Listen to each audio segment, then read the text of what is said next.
शादी की। मुझे ये अधीरा बिल्कुल पसंद नहीं है। बेटी अब क्या कर सकते हैं, मैं भी तुम्हारे भाई की शादी इस लड़की से नहीं कराना चाहती थी, लेकिन समर्थ की जिद के आगे मुझे झुकना ही पड़ा। समर्थ ने अपनी पसंद की लड़की अधीरा से शादी की है, लेकिन उसकी माँ मंजू और बहन सौम्या को अधीरा बिल्कुल पसंद नहीं है।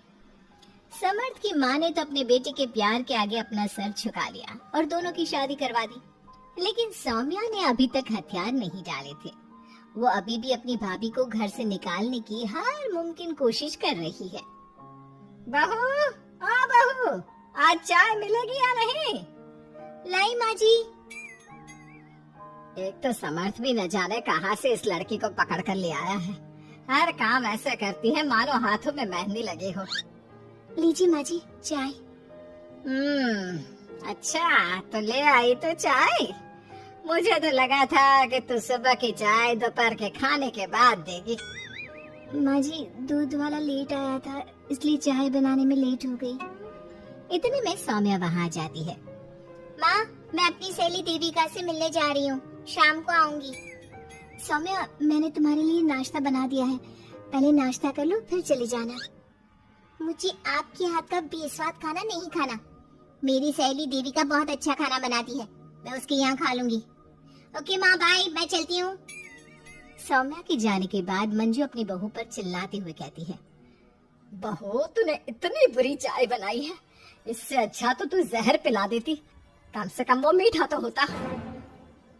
अगर मेरे बस में होता तो चाय की जगह जहर ही दे देती। कुछ कहा तूने? अब नहीं माँ जी, मैं दूसरी चाय बना देती हूँ।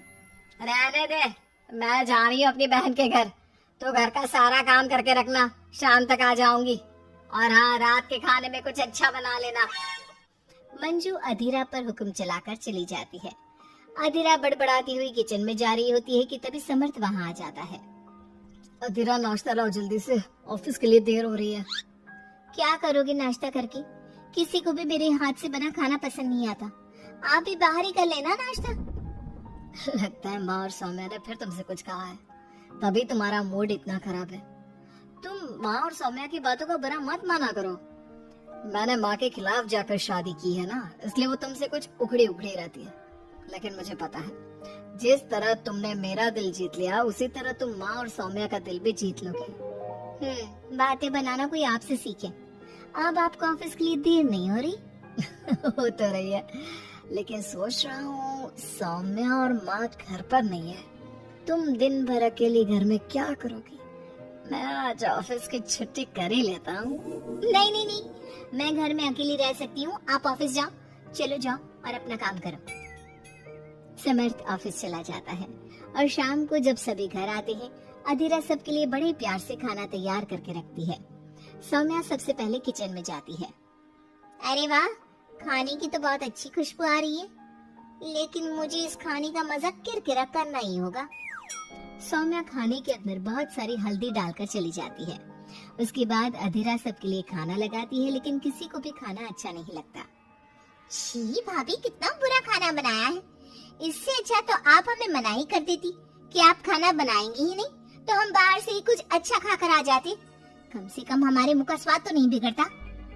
बहू, तूने हम सबको सुबह बिना खाना खाए निकाल दिया, और अब भी हमें बिना खाना खाए सोना पड़ेगा। क्या करती हो अधीरा? तुम्हें खाना बनाना भी नहीं आता क्या? दिमाग खराब कर दिया। समर्थ गुस्से में वहाँ से चला जाता है। उसके पीछे पीछे सौम्या भी जाती है। भैया, हमने आपसे कितना मना किया था कि इस लड़के से शादी मत करो मत करो, लेकिन आपने हमारी एक नहीं सुनी। आप मेरी सहेली देविका को तो जानती हो ना, सुंदर होने के साथ साथ हर काम में माहिर है। सौम्या देखो, मैं वैसे ही परेशान हूँ, तुम मुझे और परेशान मत करो, जाओ यहाँ से। सौम्या ने समर्थ के दिल में अधीरा के लिए नफरत डालने की कोशिश की। अगली सुबह अधीरा जल्दी सोकर उठी और सबके लिए नाश्ता बना लिया, लेकिन समर्थ बिना कुछ खाए ही ऑफिस के लिए निकल गया। सौम्या भी ये सब नोटिस कर रही थी। उसने देविका को घर पर बुला लिया। देविका, आज भैया बहुत गुस्से में है। आज तुम ऐसा खाना बनाओ कि भैया उस अधीरा की तारीफ करना भूल जाए। सौम्या, तुम ये सब क्या कर रही हो? तुम्हारा भाई शादीशुदा है वो कभी मुझसे शादी करने के लिए तैयार नहीं होगा। लेकिन तुम तो भाई से पहले से ही प्यार करती थी ना। हाँ करती थी, लेकिन ये उन दिनों की बात है ना। चुप रहो तुम। अगर तुम्हें भैया को पाना है तो तुम्हें वही करना होगा जो मैं कहूंगी। सौम्या ने जैसा जैसा कहा देविका ने वैसा ही किया। देविका ने बहुत ही स्वादिष्ट खाना बनाया। शाम को सभी लोग इकट्ठा हुए और सबने एक साथ मिलकर खाना खाया। इतना मजेदार खाना खाकर सबने देविका की खूब तारीफ की। समर्थ ने अपनी पत्नी को ताना देते हुए कहा, अधीरा, देविका ने कितना अच्छा खाना बनाया है। तुम्हें देविका से खाना बनाना सीखना चाहिए। अब तो ये रोज की बात हो गई। सौम्या हर बार देविका को अपने घर बुलाती और किसी न किसी बात पर अधीरा को शर्मिंदा करती।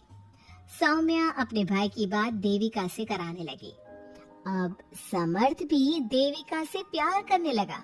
सौम्या ने अपने भाई से कहा, भैया आपको देविका पसंद है ना? अरे तुम ये क्यों पूछ रही हो? क्योंकि मैं चाहती हूँ कि आप देविका से शादी कर लो। अरे सौम्या, ये मुमकिन नहीं है, क्योंकि देविका मुझसे शादी करने के लिए कभी तैयार नहीं होगी और अधीरा भी इस रिश्ते से खुश नहीं होगी। आप देविका की चिंता मत करो, उससे मैं बात कर लूंगी। आप बस अधीरा भाभी को समझा दो। सौम्या की बात सुनकर समर्थ अधीरा के पास जाता है। वो उससे अपनी और देविका की शादी की बात करता है। अधीरा, मैं देविका से शादी करना चाहता हूँ। क्या? आप शादी करोगे? लेकिन क्यों? क्योंकि मैं उससे प्यार करता हूँ। प्यार तो आप मुझसे भी करते थे।